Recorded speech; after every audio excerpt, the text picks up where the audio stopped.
Alhamdulillah. Assalamualaikum warahmatullahi wabarakatuh. Sampurasun, salam kariconre hijikeun abretkeun dina kahadean. Sore hari ini saya Mat Picis ya akan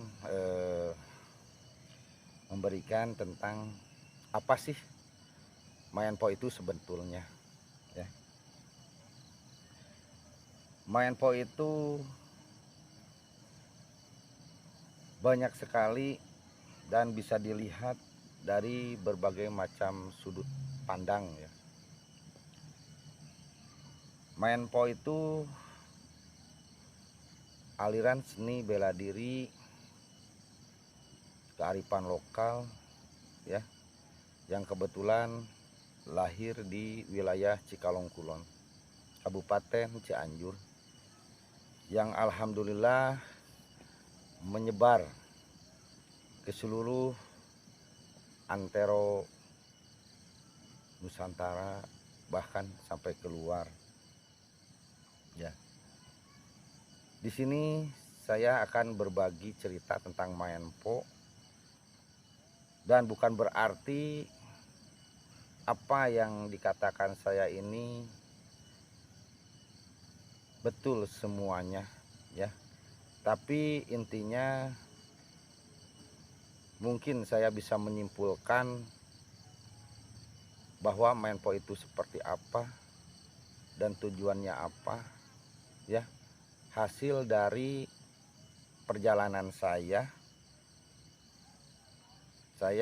kebetulan dari kecil senang sekali akan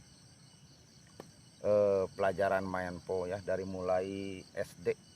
Kebetulan di kelahiran saya di Cikalong Kulon ya, Kabupaten Cianjur. Jadi di wilayah kami dulu waktu saya kecil itu yang namanya orang belajar Mayenpo itu sangat banyak sekali ya. Banyak sekali praktisi-praktisi bela diri Mayenpo itu. Dan mungkin nggak bakalan saya sebutkan satu persatu ya, siapa aja gitu kan, para kesepuhan-kesepuhan yang mengembangkan, melestarikan ya, dan memberikan pelajaran kepada generasi-generasi penerusnya supaya lahir para praktisi-praktisi Mayenpo baru ya. Nah, kembali lagi ke topik Mayenpo. Menurut saya ya, kebetulan saya mempelajari berbagai macam aliran Mayenpo ya, yang sanadnya atau dana sumbernya jelas ya. Pertama saya waktu SD belajar ke Pih Anu ya. Kebetulan Pih Anu itu tetangga saya ya. Beliau sudah tua renta, usianya mungkin udah lebih dari 85 tahun waktu itu, dengan baju khasnya yaitu baju pangsi hitam, pakai sabuk gede ya dari kulit, dengan peci hitamnya yang udah kumel, yang udah gimana gitu ya, tapi memberikan suatu keindahan tersendiri gitu, dan kita itu bisa apa namanya mengartikan langsung bahwa beliau itu memang seorang praktisi budaya ya. Nah, Pianu itu rumahnya yang sederhana, di dekat ada pohon bambunya di belakang rumahnya itu. Nah, karena waktu itu saya masih kecil, saya lihat para orang-orang dewasa sedang melakukan latihan. Biasanya latihannya itu kalau nggak malam, sore hari ya. Kalau malam di depan rumahnya itu di pelataran ya, pakai oncor. Nah, orang-orang dewasa pada berlatih di sana. Nah, suatu ketika saya mendatangi beliau secara langsung, dan saya meminta beliau untuk mengajari saya pelajaran Mayenpo. Nah, waktu itu beliau mengatakan, "Mat, ini kamu pelajari aja dulu pelajaran jurus semu gunting," katanya. Ingat waktu itu. Nah, saya belajar ya ke beliau. Kalau nggak salah sampai kelas 6 SD ya. Nah, dan beliau itu Pianu itu punya sahabat orang Purwakarta. namanya Mbah Karta. Saya ingat Mbah Karta. Mbah Karta itu orang Purwakarta, seorang pedagang apa namanya ya? Kayak perabotan dapur yang dari tanah itu ya, kayak coet ya, terus kayak kendi. Nah, dari Purwakarta, kebetulan kan Purwakarta penghasil pengrajin itu ya, keramik termasuk saya sekarang. Nah, beliau dari Purwakarta jalan kaki dengan memikul jualannya itu. Nah, beliau berteman dengan Pi Andu orang Cikalong. Nah, kalau kemalaman, Mbah Karta itu selalu tidur di rumahnya Pi Andu. Nah, setiap malam mereka ngobrol tentang pelajaran Maempo ya. Dan ada yang unik dari Mbah Karta. Mbah Karta itu kalau minumnya dia selalu pakai batok ya, bukan nggak mau kalau dikasih gelas atau apa, nggak mau. Beliau itu minumnya itu dari batok aja gitu, dari batok. Sampai batoknya tiap hari dibawa kemana-mana beliau pergi, itu dibawa-bawa sampai digesek-gesekan ke pangsi hitamnya yang gede gitu kan, sampai batoknya itu mengkilat banget ya. Nah, alhamdulillah saya sering dikasih petua-petua sama kedua orang tua itu ya, walaupun mungkin waktu itu saya masih kecil, tapi alhamdulillah selalu terngiang pepatahnya gitu ya, terus menceritakan tentang sejarah Maenpo-nya selalu terngiang di saya. Alhamdulillah bisa sempat bertemu dengan beliau-beliau yang sekarang sudah pada meninggal, sudah pada almarhum ya. Nah, setelah beliau pada wafat, saya berniat ingin melanjutkan pelajaran ke Mbah Karta. Karena kenapa? Saya bisa lihat sendiri kehebatan Mbah Karta, saya sebagai saksinya. Kebetulan dulu rumah saya juga pinggir jalan gitu ya. Nah, Mbah Karta itu ketika dia sedang istirahat di pinggir jalan, kebetulan ada pangkalan ojek. Waktu itu ojeknya juga masih pakai motor binter ya, maklum waktu dulu gitu ya, belum ada matic belum ya, pakai motor binter. Nah, dia istirahat dekat pangkalan ojek ya. Nah, anak-anak ojek waktu itu iseng, si batoknya itu disembunyikan. Nah, ketika Mbah Karta mau minum, dia mencari-cari batoknya. Nah, akhirnya dia kan merasa kehilangan sesuatu barang yang memang beliau cintai gitu ya, walaupun menurut kita apa sih batok gitu kan, tapi ya bagi seseorang yang menjaganya itu ada kesan gimana gitu kan kalau nggak ada itu. Nah, singkat cerita ketahuan ternyata disembunyikan oleh anak-anak ojek. Nah, beliau marah, beliau marah. Nah, waktu itu anak-anak ojek malum nggak tahu gimana, dia juga sempat kepancing marahnya, akhirnya melakukan perlawanan ke Mbah Karta. Tak disangka itu Mbah Karta walaupun udah tua renta, diserang sama anak-anak ojek hampir 4 orang itu. Dalam hitungan detik, saya yakin dalam hitungan detik, gak menit lagi, singkatnya 4 orang itu terkapar. Nah, di situ saya melihat kehebatan Mbah Karta. Saya saksinya. Nah, lalu saya kejar.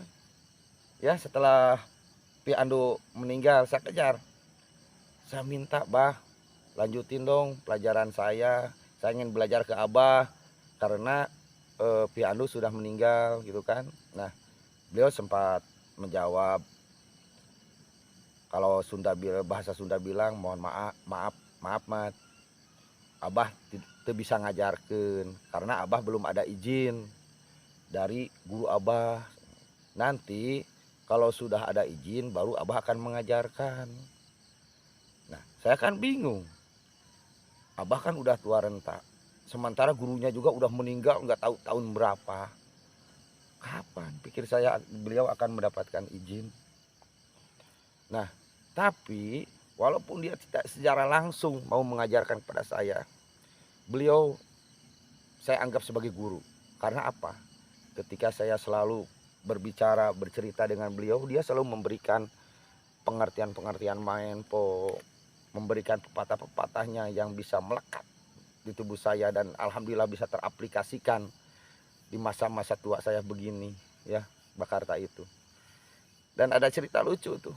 Saking sayanya pengen diangkat menjadi murid beliau.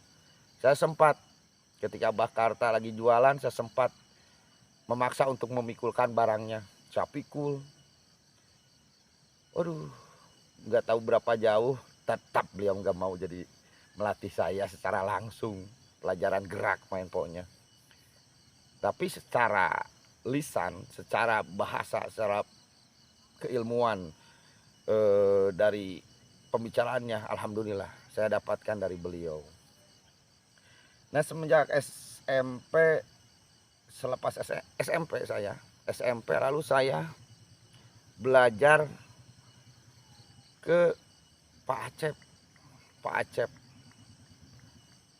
Acep ya, Pak Acep itu ada di Kebon Kelapa di Cikalong.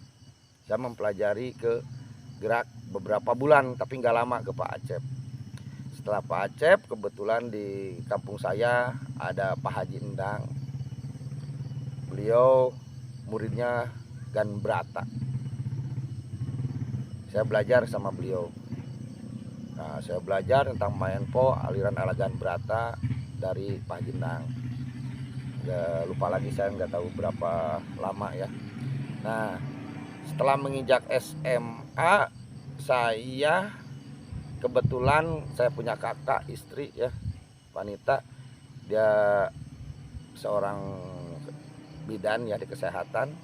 Nah tugasnya dia pindah, asalnya dari Cianjur kota, dia pindah ke wilayah Cikalong, desa Cijagang, dekat makomnya yang dalam Cikundul. Nah kebetulan waktu itu suaminya sedang di luar negeri. Saya disuruh menemani waktu itu, waktu SMA, di rumahnya kakak saya.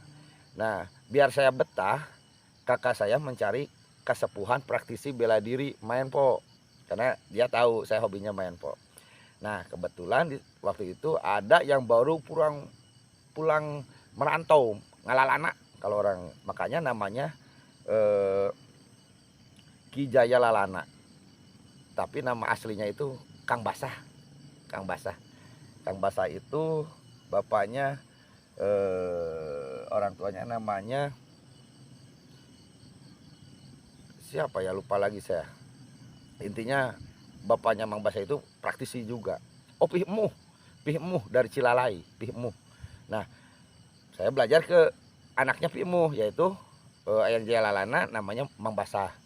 Saya mempelajari jurus main po aliran Cikundulan. Jurusnya itu ada 25.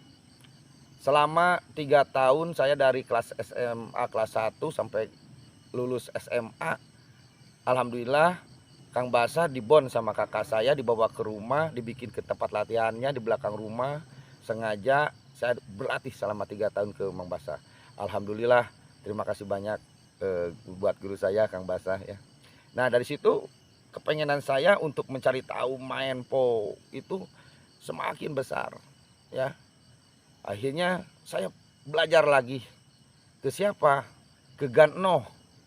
Nah, Gan Enoh itu anaknya Gan Brata. Gan Enoh. Saya mempelajari main po aliran Gan Brata yang jurusnya itu 10. Nah, setelah sekian lama saya belajar di Gan Enoh, lalu saya waktu itu melihat di acara TV ada suatu sosok praktisi bela diri yang udah tua hebat, namanya Wadudun